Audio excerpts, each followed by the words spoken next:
Oli ku There is Still Hope, channel y'essuubi. Kale yona gy'osinzira okutulaba tukwagala nnyo. Gwali ku mukutu gwa There is Still Hope ali ku Tish TV n'emikutu emirala webali kubanga otugoberera. Kama tukwebaza kubanga oli mulungi, tukuwa ekitiibwa n'amatendo. Twaniza Omwoyo Mutukuvu ayongere otulungamya okuyita mu Kristo Yesu omwana wa Katonda omulamu. Amiina era amiina ddala. Kakati yala vidiyo eno giwa obudde, manyi tutera ozibuukabuuka, ne kino kigenda kuyamba naddala mwabaagala nnyo okuwa obujulizi mu kkanisa.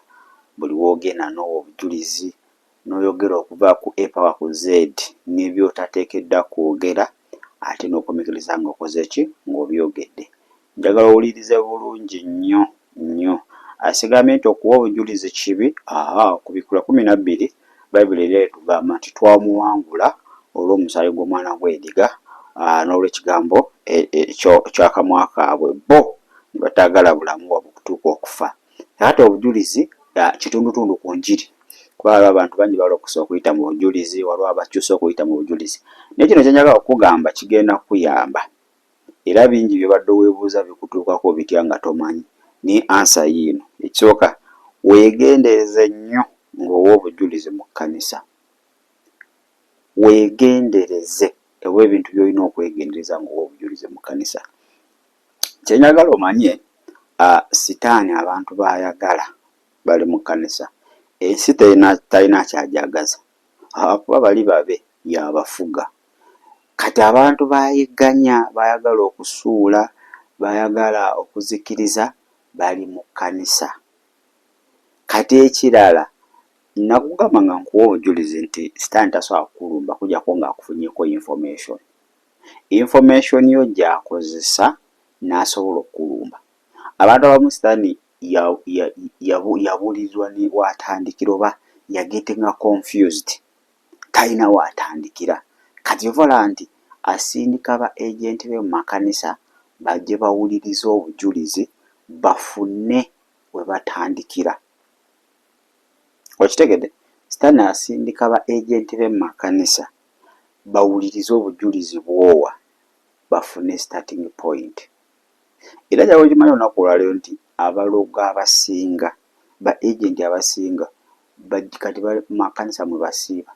Osomayo bw'akugamba atya, abaana ba Katonda bwe baakuŋŋaana, sitaani n'akola ki? Kubanga sitaani ayagala kuwulirira ekiri mu mayindi zo. Waliwo ebintu Katonda byakola sitaani n'atategeera. Okitegeera? Kati waawuliriza, gwe n'ojja ne weererejja, awo aba afunye waatandikira. Kati abalogo bali mu kyaki. Era bwe tolaba kyaki kujjula n'ogaba bonna balokole. Waliwo ba agents ababa bazze, monitoring spirits, bazze koketta spying, okuwulira ki kyemukola ki, kyemwogera. Kakati w'obanga owa obujulizi teweemalangayo. Baako ebintu ebimu by'olekayo. N'osanga omuntu n'ayogera okuva ku A paka ku Z. Ate waliwo kye tuyita premature testimony, obujulizi obukyazimbibwa. Obujulizi bukyazimbibwa, oyogera byaki paka n'egye binaakomekkereza gy'otamanyi. Mukama yeebazibwe, bali ne baza Mukama, nina mutabani wange agenda Amerika, visa yagifunye, interview yazikoze, passport yagifunye, interview yazikoze, era olwokubiri bamugambye agende akole interview esembayo, bamuwe visa. Neebaza Mukama, Amerika gy'agenda, agenda kola kino, agenda n'ototola, gundi yamutwala, era twabigobako okuva lwaki? Nga bawulira. Ogenda laba ng'ogenda okukola interview ng'ogigwa. Ogenda nga wabaawo ebibaawo nga bifa. Bingi ebintu ebifudde naye nga bibadde mu pipeline obiraba bitambula biti. Naye lwakuba emimwa gyaffe tebannagyokya, tetukulemberwa Mwoyo wa Katonda, tumanyi mu buli kimu tulina okyogera. Waliwo ebintu by'olina okwerekerayo. Waliwo ebintu by'olina okwerekerayo. Okitegeera? Abo b'oyogereramu si bonna nti basanyufu. Tulina abalogo abakwata Bayibuli, abalogo aboogera ennimi, abalogo abatula mu maaso awo. nga bo babujja, buli ajulira gwe bakwatibwa obujja, buli ajulira gwe bakwatibwa obujja. Ate mu ssaawa y'obujulizi baba active, bajjayo ne likooda z'amasimu zaabwe ne balikoodinga, ate era addeyo awulirize bulungi w'atandikira. Obujulizi obukyazimbibwa buleke. Oba omwana agenda mu America, jangu gamba nebaza Mukama alina kyalikola mu famire yange, Mukama alina waatwala mutabani wange, era nina okukkiriza nti kye yatandika agenda kikomekereza. Omulogo oba omuleka ali confused. Nojja neweererejja, nojja neyogera kano, nebaza Mukama era twafulumiza, era kaadi z'embaga, era biki byonna n'oyoge. Waliwo ebintu ebimu ng'abantu leka babiwulire buwulizi bagwe eddalu. Wala kito watugamba nti kasita mubitegedde, temubitegedde, kyogamba bisobola okwekebwa paka era mbadde mujja bitegeera. Naye ekisinza okututta kwe kuggyayo premature testimonies, ne tujja ne twogera buli kimu, details ya buli kimu ne tugikuba katuuti. Always summarize your testimony. Obujulizi gezangako bufunza. Sabikangako obujulizi. Muganda wange, bantu bangi bawadde obujulizi ne wayitawo ebbanga ttono ne bakaaba. Bawadde obujulizi ne wayitawo ebbanga ttono liti ne badda mu maziga ng'obujulizi bwakubiddwa.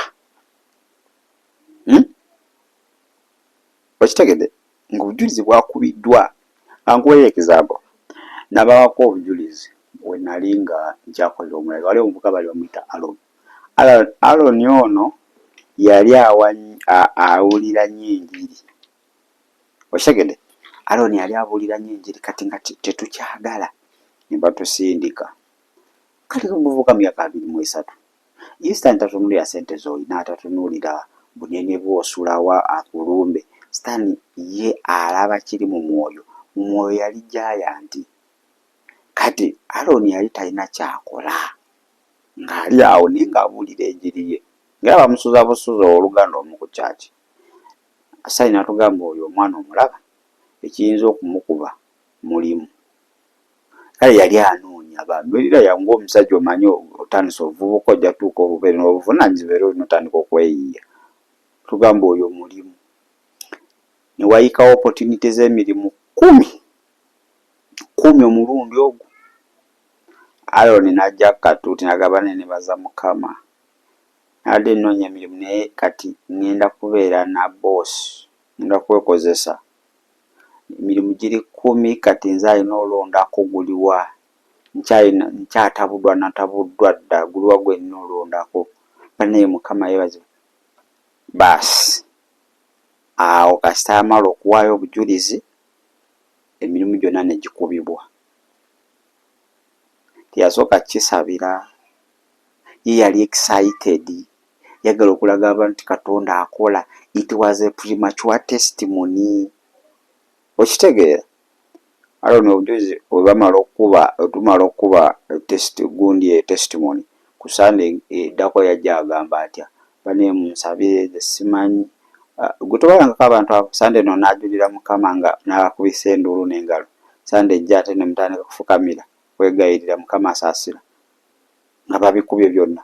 Ati ne Aaron oyo yali. Era tumala awo kye twakola nga tukola ki?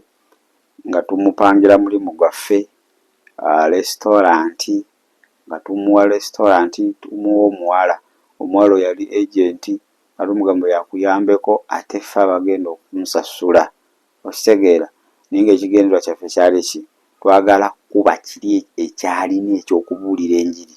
Naye nga twayita wala nnyo tusobola kutegeera. Natandika okukola n'omuwala oyo. Omuwala yajjanga masiikiini, talina waabeera. Aaron akayeka omwalo ono kajje nga tubeerenga naye akana teyeebase naye ate kasa yebaka naye mission yali ewedde n'abula. Aaron ne restaurant ne tugiggalawo n'agwira ddala. So premature testimony ezo si nnungi za kulambulula buli kimu n'olulujja era kino era kino. Always summarize. Nebaza Mukama byakoze mu bulamu bwange.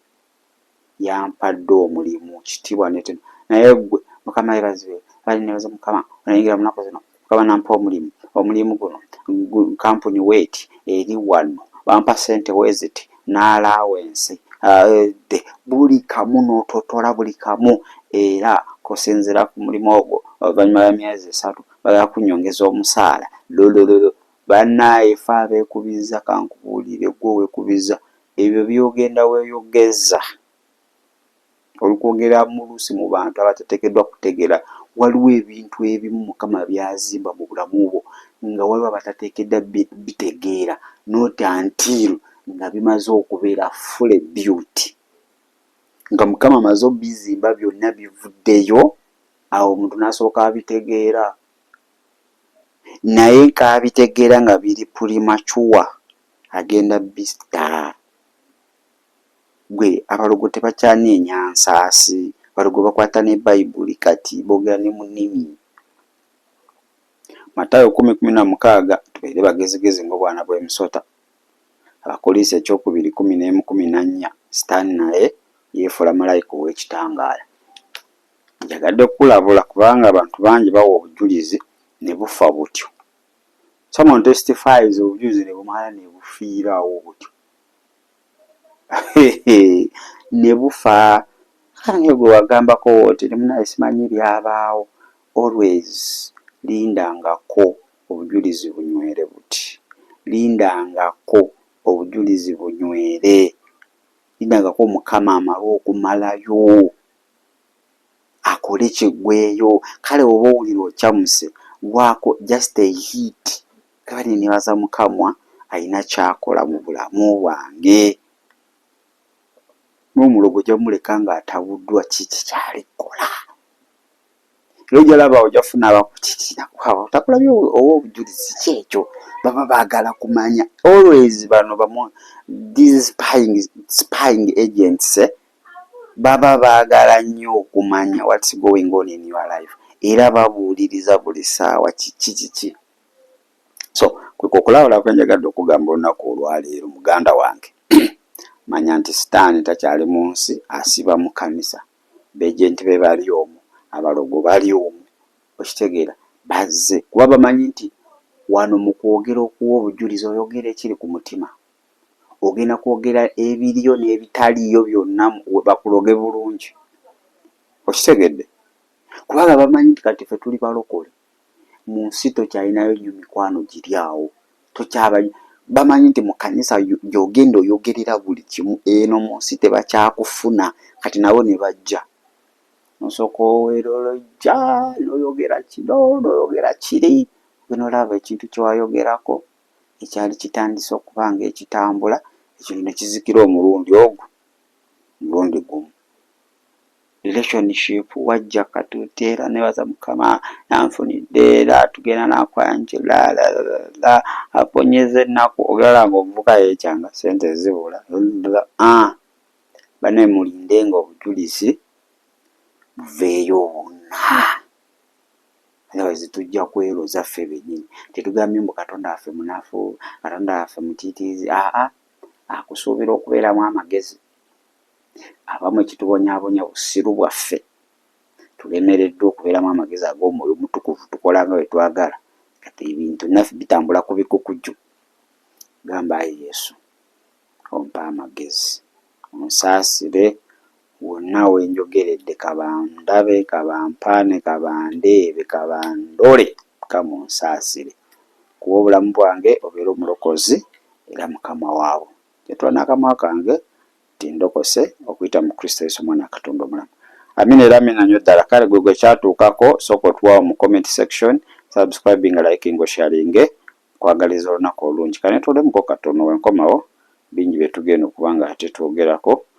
olunaku olungi Webale kulaba There is Still Hope okumanya ebisingawo tukubire ku 075 31 14 47 oba ku 076 08 83 15 osobola n'otufuna ku email eya tishtv74@gmail.com eno ye There is Still Hope channel y'essuubi.